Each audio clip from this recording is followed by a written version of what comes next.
ہم لوگ بڑے ہی شریف گھرانے سے تعلق رکھتے تھے۔ میرے ماں باپ کی سب عزت کرتے تھے۔ میری چھوٹی بہن مریم بڑی ضدی طبیعت کی مالک تھی۔ اسے صحیح غلط کی پہچان بالکل بھی نہیں تھا۔ میں 19 سال کی ہوئی تو میری شادی طے ہو گئی۔ لڑکے کا نام راشد تھا۔ میں نے اسے نہیں دیکھا تھا مگر اس نے مجھے ایک جھلک ضرور دیکھا تھا۔ گھر میں میری شادی کی تیاریاں عروج پر تھی۔ ہر طرف گہما گہمی تھی۔ گھر کی پہلی شادی تھی۔ سب بہت خوش تھے اور آج تو کچھ زیادہ ہی افراتفری تھی کیونکہ آج میری شادی تھی۔ میں شادی والا جوڑا پہن کر بیٹھی تھی جب میری چھوٹی بہن تیار ہو کر آئی۔ میں نے اس سے کہا کہ تم بہت پیاری لگ رہی ہو مگر دوپٹہ ایسے کیوں پھیلایا ہوا ہے؟ ڈھنگ سے دوپٹہ پہنو۔ میں نے اس کا دوپٹہ درست کیا تو میں حیران رہ گئی۔ مجھے اس کا پیٹ پھولا ہوا لگ رہا تھا۔ مجھے حیرت تو بہت ہوئی کیونکہ میری بہن بہت دبلی پتلی 16 سالہ کنواری لڑکی تھی اور اس کا پیٹ ایسے کبھی نہیں پھولا ہوا تھا۔ میرے ذہن میں سب کے ذہن میں ایک ہی خیال آتا ہے جو اس وقت میرے ذہن میں آیا تھا مگر میں نے اسے اپنا وہم سمجھ کر جھٹک دیا تھا اور اپنی شادی کو انجوائے کرنے لگی تھی۔ مگر مجھے پتا نہیں تھا جس سے میں اپنا وہم سمجھ کر جھٹلا رہی ہوں وہ ایک تخلا حقیقت ہے، ایسی حقیقت جو سب کچھ اپنے ساتھ بہا کر لے جائے گی۔ میں اپنی شادی کی خوشی میں اس بات پر زیادہ دھیان نہیں دیا اور شادی ہو گئی۔ میں دلہن بن کر سسرال آ گئی۔ میری امی نے مجھے کہا کہ شادی کی پہلی رات تم شوہر سے فرمائش کر کے اپنی کوئی نہ کوئی بات ضرور منوانا کیونکہ اماں ایک بیوی کو بہت مانتی تھی۔ اس نے کہا کہ اگر تم چاہتی ہو تمہاری بیٹی ساری عمر خوش رہے تو بیٹی سے کہنا کہ پہلے دن شوہر سے اپنی کوئی نہ کوئی بات ضرور منوائے۔ مجھے یہ سب بہت عجیب ہی لگ رہا تھا۔ میں دلہن بن کر بیٹھی تھی، سوچ رہی تھی کہ پہلی رات کون سی بات منواؤں۔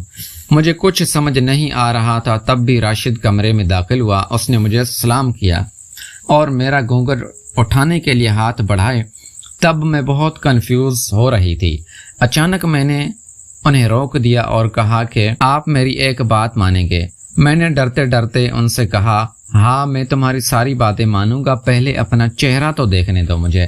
دراصل یہی بات مجھے آپ سے کرنی ہے کہ آج آپ میرا چہرہ نہیں دیکھ سکتے کیونکہ ایک بیوی صاحبہ نے منع کیا ہے۔ امی ان کو بہت مانتی ہے اور انہوں نے کہا ہے کہ اگر آج تمہارے شوہر نے تمہارا چہرہ دیکھا تو کچھ برا ہوگا۔ میرے ذہن میں اس وقت اس کے علاوہ کوئی بات نہیں آئی، اسی لیے میں نے ڈرتے ڈرتے کہہ دیا ارے ثانیہ یہ کیا بات کر رہی ہو؟ ایسا کچھ نہیں ہوتا ہے، یہ سب فضول باتیں ہیں۔ کسی دولہے کے ساتھ یہ بہت بڑا ظلم ہوگا جو اس کی شادی کی پہلی رات دلہن اپنا چہرہ نہ دکھائے۔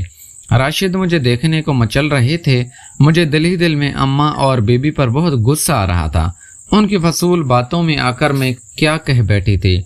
علی کا موڈ اس بات پر بہت خراب ہوا مگر میں نے بڑی مشکلوں سے انہیں راضی کر لیا کہ جہاں اب تک میری شکل نہیں دیکھی تھی وہاں کل تک اور صبر کر لیں، اور وہ بجھے ہوئے دل سے راضی ہو گیا۔ میں اس وقت بہت خوش ہوئی کہ انہوں نے میری اس بات کو میری فرمائش سمجھ کر مان لیا ہے اور پھر میں نے اپنا آپ اسے سونپ دیا۔ راشد بہت خوش لگ رہا تھا۔ میں بھی مطمئن ہو گئی۔ اگلے دن رسم کے مطابق مائکے آ گئی۔ سب مجھ سے مل کر بہت خوش ہوئے مگر میری چھوٹی بہن بہت پریشان ہی لگ رہی تھی۔ میں نے مریم سے وجہ پوچھی تو شروع میں تو وہ ٹالتی رہی مگر جو میں نے بہت اصرار کیا تو وہ پھٹ پڑی اور پھوٹ پھوٹ کر رونے لگی، اور اس نے جو بات بتائی وہ سن کر میرا دل دہل گیا۔ میں نے بے اختیار اپنے دل پر ہاتھ رکھ دیا۔ مریم بول رہی تھی کہ اس سے ایک بہت بڑا گناہ ہو گیا ہے، وہ ماں بننے والی ہے۔ وہ ایک لڑکے سے بہت محبت کرتی تھی، اس لڑکے نے اس سے بہلا پھسلا کر اس کی عزت تار تار کی اور وہ خود بھاگ گیا۔ بہن کی باتیں سن کر مجھے اپنے کانوں پر یقین نہیں آ رہا تھا۔ میری چھوٹی بہن ایسا کیسے کر سکتی ہے، اس حد تک کیسے جا سکتی ہے، اور اتنی بڑی بات ہو گئی تب بھی اس نے ہمیں کچھ نہیں بتایا۔ مجھے مریم پر بہت غصہ آیا تھا۔ کیا بول رہی ہو تم؟ ہوش میں تو ہوئے، اپنی عمر دیکھی ہے، اور اس عمر میں تم اس حد تک چلی گئی ہو۔ کون تھا وہ نامرد لڑکا جس سے تم نے منہ کالا کیا؟ شرم نہیں آئی؟ اپنی عمر دیکھیے۔ کیا جواب دو گی اماں ابا کو؟ وہ بیچارے یہ صدمہ سہ بھی پائیں گے کہ نہیں؟